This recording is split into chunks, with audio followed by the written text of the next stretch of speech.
Urea కొరతతో పెద్దపల్లి జిల్లా రైతులు రోడ్డెక్కారు. ప్రభుత్వానికి వ్యతిరేకంగా నినాదాలు చేస్తూ ధర్నాకు దిగారు.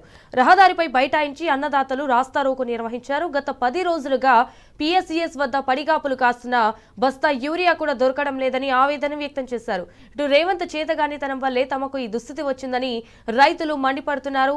అధికారులు స్పందించి సరిపడా యూరియా అందించాలని కూడా డిమాండ్ చేశారు.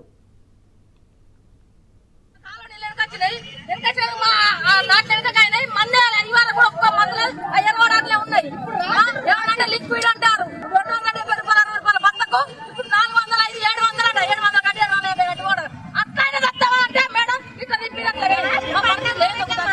రైతుల బాధ కింద పడుతున్నారు సార్.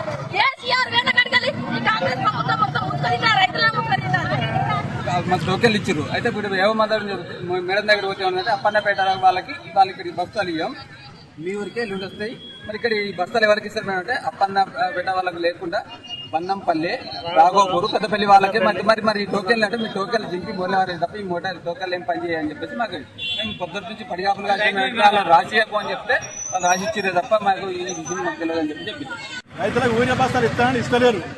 ఇవాళ పొద్దున్న 8 గంటల నుంచి సీరియల్ నిలిచుంటే టోకాన్ని ఇచ్చారు. టోకాన్ని ఇచ్చి మళ్ళా మందు బస్తాలు లేకపోయి అందరినీ మళ్ళా కొడుతున్నారు.